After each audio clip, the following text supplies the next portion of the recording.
Hi there. We're going to have a look today in iBwave to see how we can run through some basic setup of the Maven Nebula platform head-end equipment. For those might be a little bit unfamiliar, iBwave is an RF prediction tool used to design DAS, small cell, and Wi-Fi deployments. So the first thing we're going to have a look at is where you can get the actual iBwave component files that Maven's produce. If you follow the link in the description of this video, it'll take you to our website where you'll find a request form to access this page. And it's here that you'll find the iBwave component files, or VEX files, as they're known, as well as any Visio stencils and any data sheets you might need. Now that that's out of the way, we'll aim to do an overview of the components we're going to be having a look at. And finally, we're going to show you how they all sort of wire together. So the first thing we're going to look at here is the base station module. We've got our 1800 megahertz LTE carrier set up, running 2x2 MIMO. So we have two MIMO ports at the base station there. Next, we have a look at the Orion master unit.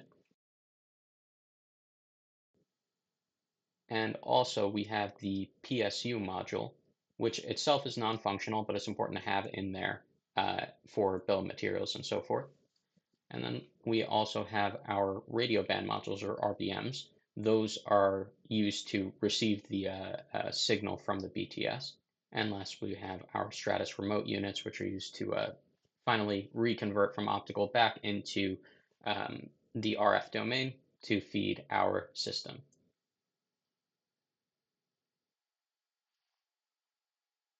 Now, one of the first things we're going to want to do here is to just connect up the RBMs to get them connected into the master unit here.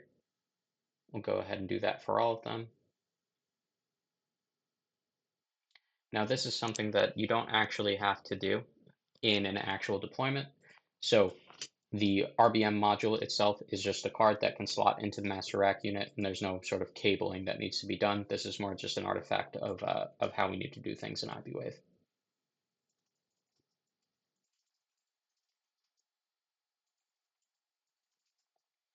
And we'll go ahead and get things cleaned up for you. Get those slotted down. And perfect.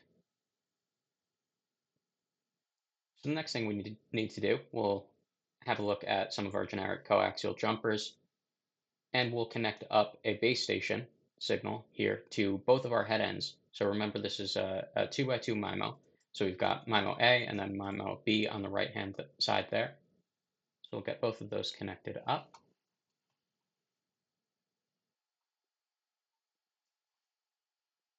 Now, if we think of the Orion as kind of a converter from radio into the digital signal, we can connect these two units together so that we can route signal to where we need to get it to go effectively.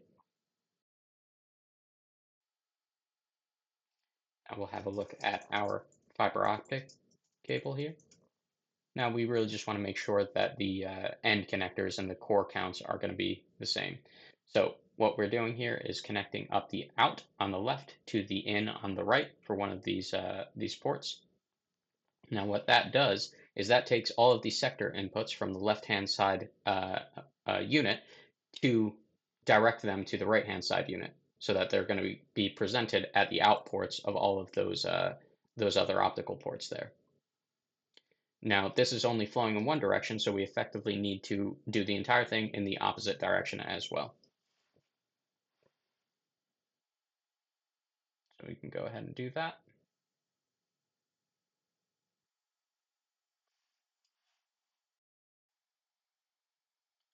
All right, that's it for our discussion on the head-end setup. Thanks for watching, and be sure to check out the next section where we'll be looking at different fiber topologies and remote side configurations.